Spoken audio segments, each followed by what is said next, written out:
Maintenant, on arrive au concept de management plus particulièrement. Il faut dire que c'est vers la fin des années 60 que le concept management est devenu un concept clé d'abord aux États-Unis, puis après, au début du XXe siècle, c'était considéré comme le synonyme de l'art.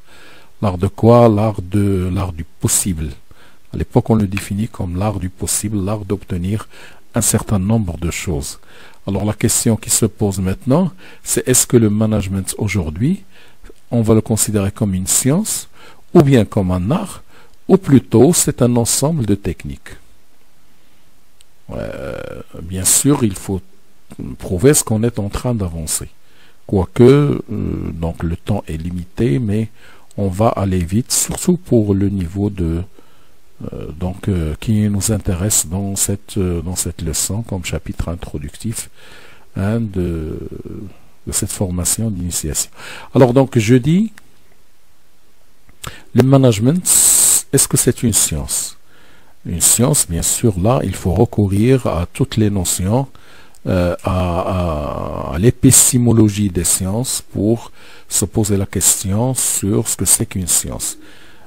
Donc on va dire brièvement, au risque de caricaturer la chose, de tomber dans le simplisme, mais c'est juste pour répondre à notre question. Donc on va dire que la science, c'est plutôt une discipline qui a un objet précis, relativement bien défini. Et là, on peut faire la distinction entre les sciences humaines, ou les sciences plutôt sociales, et les sciences naturelles. Dans les sciences de la nature, l'objet est relativement bien défini. Le périmètre de la science est bien délimité dans les sciences de la nature. Les sciences de la nature telles que, par exemple, la physique, la chimie, la zoologie, l'astrologie, etc. Dans les sciences de la société ou les sciences sociales, le périmètre est relativement, disons, les frontières sont relativement mouvantes et varient d'une école à une autre, même parfois d'un auteur à un autre.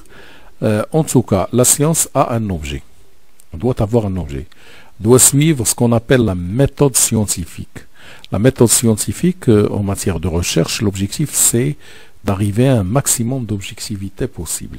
Là aussi, les sciences sociales, la marge d'erreur est beaucoup plus importante que dans les sciences de la nature.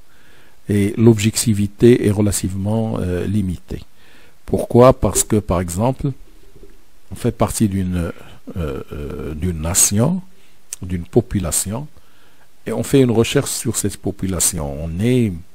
On est ici un peu objet et sujet. C'est ça qui fait que la marge d'erreur est relativement importante. Alors l'essentiel, pour résumer, une science c'est un objet, une méthode scientifique avec des résultats et il permet de découvrir des lois naturelles. On ne parle pas des lois entre guillemets juridiques, les lois qu'on fait relatives donc à la chose juridique. Non, on parle ici de lois naturelles. Exemple, lorsque l'eau atteint 100 degrés, il devient vapeur. C'est une loi naturelle faite par le bon Dieu dans ce bas monde, et donc à chaque fois que l'eau atteint 100 degrés, il devient vapeur. À chaque fois qu'il atteint 0 degré, il devient donc glace. Dans l'économie, par exemple, lorsque la demande dépasse l'offre, les prix ont tendance à augmenter. C'est une loi naturelle. Même si les hommes ont essayé, par exemple, de contrecarrer cette loi naturelle par des lois humaines, relatives à la fixation des prix, etc., pour lutter contre l'inflation, ça a été essayé, c'était un échec cuisant. C'est pourquoi on ne revient plus à cette méthode. En tout cas, ça c'est un autre sujet. L'essentiel, c'est que dans la science, on doit avoir un objet, on doit suivre la méthode scientifique, on doit chercher à déterminer des lois naturelles qui se répètent Et tout ça permet bien sûr de prédire certaines choses, de dire si on fait telle chose, voilà le résultat auquel on doit s'attendre, etc. Ensuite, est-ce le cas du management? Est-ce que le management est une science? Alors là, dans le management, il y a beaucoup d'expériences qui ont été faites et qui respectent bien sûr la norme scientifique ou les normes scientifiques. Alors, on peut citer toutes les expériences faites par exemple, Frederick Winslow Taylor. Le taylorisme, c'est un produit, c'est le fruit d'un certain nombre d'expériences. Ce n'est pas quelque chose qu'on a inventé dans un bureau climatisé confortablement, non. C'est beaucoup d'expériences qui ont été faites, chronomètre à la main. Taylor était le premier à introduire le chronomètre dans les ateliers, dans ses expériences, etc. Ford également a fait beaucoup d'expériences avant d'aboutir par exemple, au convoyeur, à la chaîne roulante pour faire le montage de sa voiture Ford T, montage en série.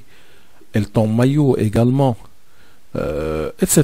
La liste est longue. Pratiquement, le management, c'est vraiment là, dans le management, il y a les deux choses qui sont liées, l'expérience et le savoir scientifique. Ceci dit, il faut bien préciser que dans les sciences sociales, telles que la science économique, les sciences de la gestion, il n'est pas toujours possible de recourir à des expériences.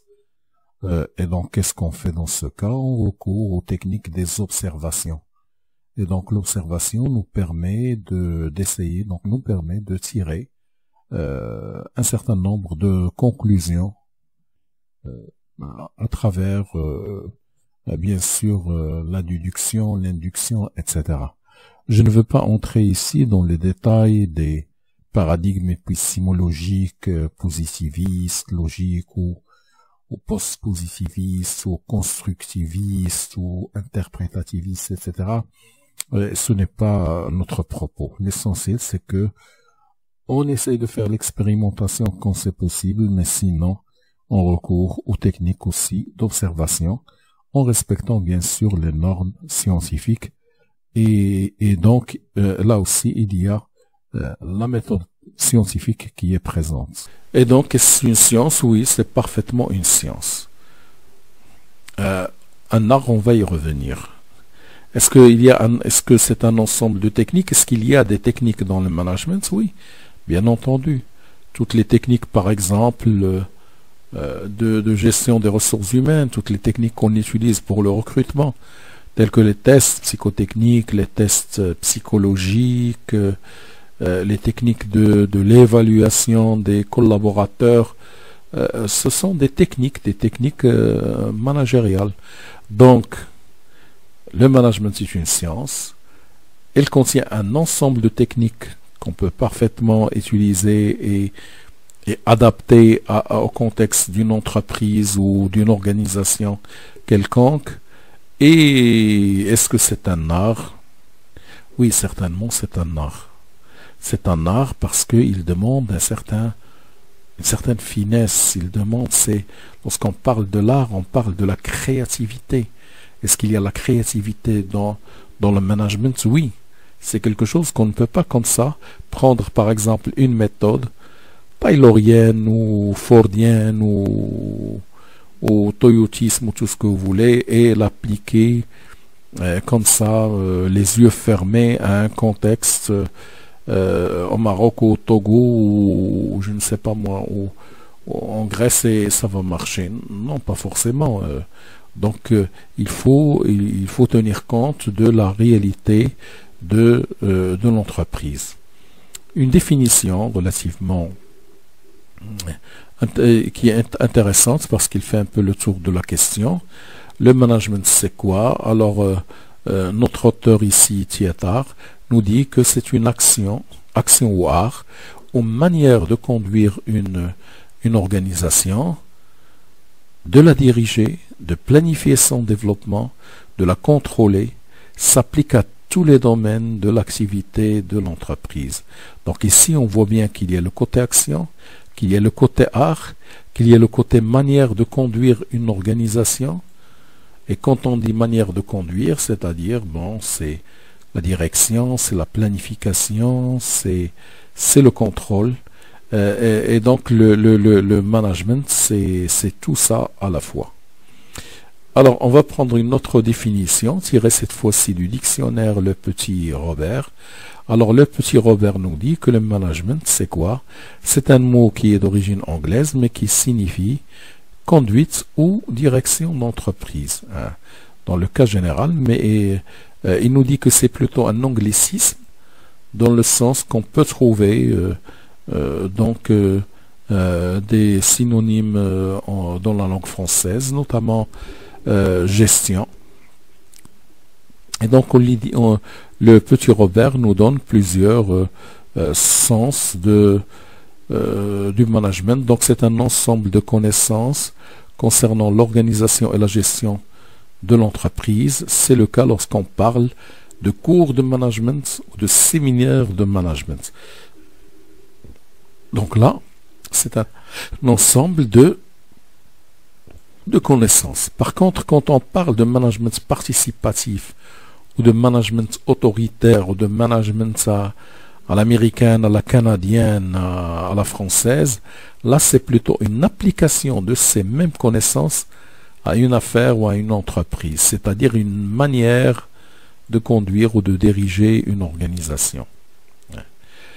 Il y a un autre sens, par extension. Souvent on dit le management de l'entreprise pour dire l'équipe dirigeante de l'entreprise.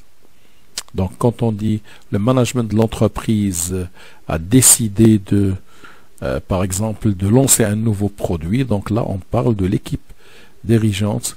On parle aussi de top management. Lorsqu'on dit top management, c'est qu'on veut dire donc les cadres supérieurs, l'équipe dirigeante, et donc on dit le top management. On dit aussi le management intermédiaire pour, disons, les employés de niveau moyen. Bien, en fait, tous managers, c'est un titre, bien sûr, qui... c'est un titre un peu provoquant, dans le sens où c'est quoi tous managers? En fait, c'est tout simplement que le processus de management existe, quoiqu'à des degrés variés, mais dans toutes les organisations. Toutes les organisations, bien sûr, quand on fait une organisation, c'est pour atteindre un but. Donc, toutes les organisations qui cherchent à atteindre un but, que ce soit dans le secteur privé, que ce soit dans le secteur public ou semi-public, que ce soit des entreprises qui cherchent à gagner de l'argent, donc un but lucratif. Lucre, c'est le bénéfice lucratif, ou non. Donc les associations sans but lucratif, qui n'ont pas de but lucratif. Donc dans tout ça, on va trouver que on doit appliquer le management, on doit chercher à utiliser efficacement les moyens dont on dispose. C'est la raison pour laquelle tous doivent être des managers. Ce titre aussi signifie qu'à tous les niveaux, ce n'est pas seulement question donc de l'équipe dirigeante qui doit être manager, mais à tous les niveaux, chacun à son niveau, le responsable d'un service, le responsable d'une équipe, le responsable d'un département, d'une direction, que sais-je, doit être manager à son niveau. Le management, c'est une discipline et une pratique multidimensionnelle, c'est-à-dire qu'elle présente plusieurs dimensions. متعددة الأبعاد. Donc, يعني مجال معرفي متعدد الأبعاد. Le management, en effet, comme on va le constater, c'est tout d'abord la formulation de stratégie, donc la planification. C'est aussi la direction, donc la mise en application de ce qui a été décidé en matière de planification, en matière de stratégie. C'est aussi le domaine de la prise de décision, de la communication, de la motivation, de l'innovation, du recrutement. recrutement, de la promotion des collaborateurs de l'entreprise, etc. Donc c'est tout ça, tous ces domaines visant à déterminer et à atteindre des objectifs au sein d'un groupe humain. Donc vous voyez bien que il y a vraiment beaucoup de dimensions au terme management. Alors, quelles sont les principales caractéristiques du management? Le management vise des objectifs bien déterminés qui se posent à ce qu'on appelle la navigation à vue. Objectifs bien déterminés, c'est quoi? Les objectifs dans le management doivent être des objectifs SMART. C'est quoi ça, objectif SMART? Bien sûr, c'est le contraire de la navigation à vue. La navigation à vue, c'est par exemple, imaginez qu'on est perdu dans un océan et qu'on n'a ni boussole, ni carte, et donc on navigue comme ça. Si on fait la navigation à vue, peut-être qu'on va arriver nulle part. Alors, quand on dit SMART, SMART en fait, SMART c'est intelligent en anglais, mais c'est aussi S-M-A-R-T. Que signifient ces termes? S pour dire que c'est spécifique, c'est-à-dire que c'est précis plus exactement, en anglais specific, mais c'est beaucoup plus... Donc, il est précis, l'objectif doit être précis, l'objectif doit être mesurable, c'est-à-dire qu'on doit trouver des indicateurs pour savoir est-ce qu'on a réalisé notre objectif ou pas. Doit être A, c'est atteignable, en fait c'est beaucoup plus ambitieux, c'est-à-dire pas un petit objectif comme ça, simple.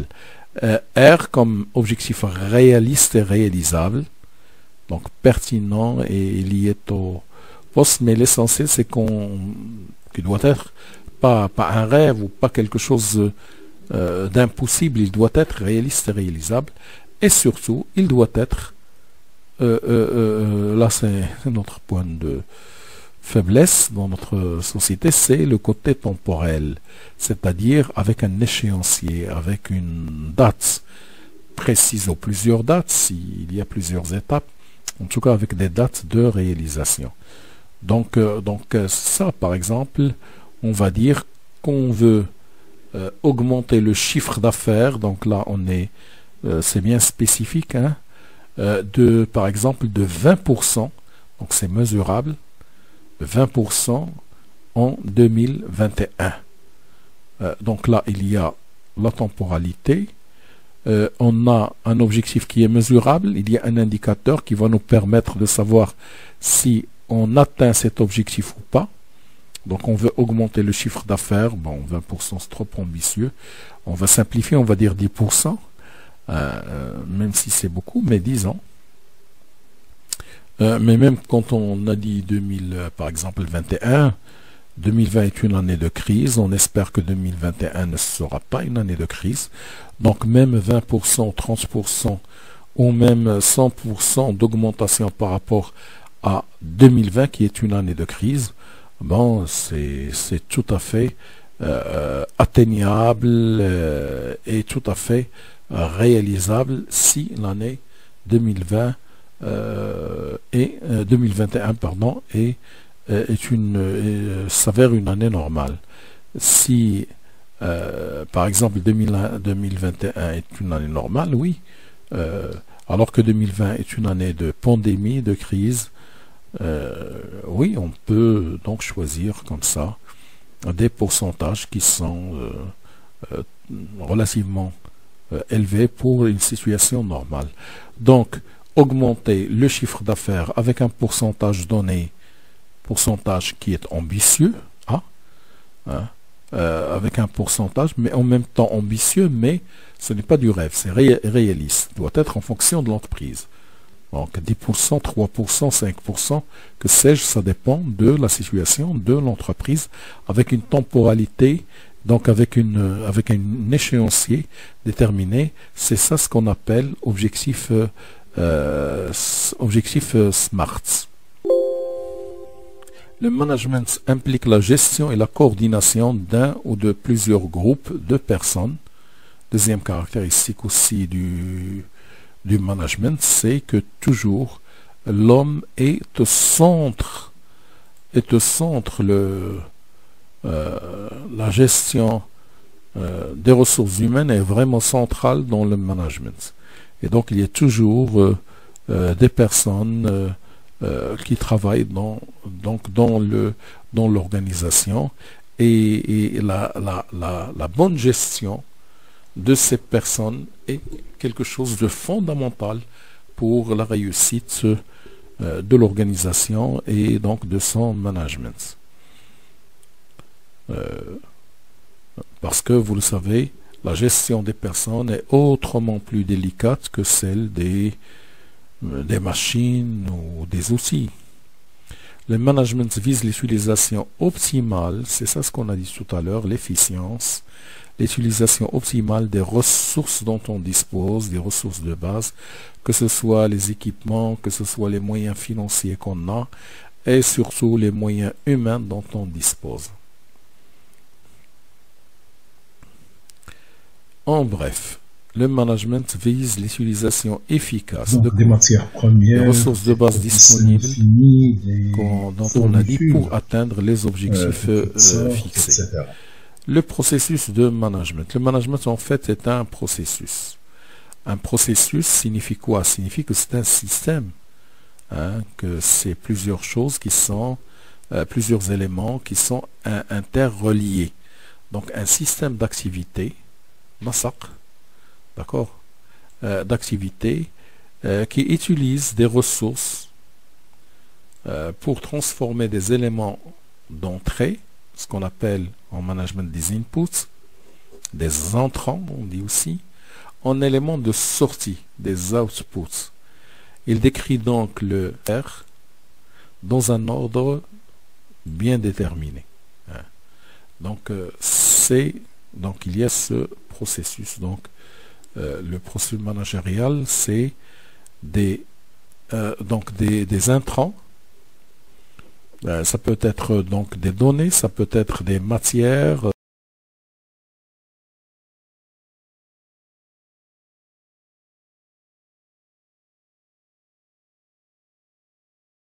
Utilisant un certain nombre de ressources humaines, financières, équipements, tout ce que vous voulez. Alors, et une activité, un enchaînement d'activités de transformation qui va aboutir à quoi? À des données de sortie ou à un produit fini. Un logiciel, par exemple, c'est aussi un produit qu'on obtient et qu'on va donner au client et donc on va dire qu'on a réussi si le client est satisfait du produit qu'on lui a donné. Et donc il y a des données d'entrée ou on peut dire aussi des matières d'entrée, des inputs de manière générale, un certain nombre de transformations. Pas forcément une transformation, ça peut être par exemple, on achète en gros, on répartit, on divise, etc. pour vendre par exemple au détail. Là aussi, il y a une gestion à faire. Et ça permet de produire une valeur ajoutée. On aura l'occasion de revenir à cette notion de valeur ajoutée, le qima al-mudafa. Et donc forcément une organisation produit et doit produire une valeur ajoutée. Sinon, quelle sera sa raison d'exister? L'auteur de la définition du processus nous dit que le processus managérial est transversal par essence, donc par définition, il est transversal, donc au forqi, il permet, pas dans le sens d'horizontal, mais transversal, c'est-à-dire qu'il entre guillemets, traverse plusieurs sphères. Il implique plusieurs métiers, plusieurs services, plusieurs départements, ça dépend bien sûr de la taille de l'organisation.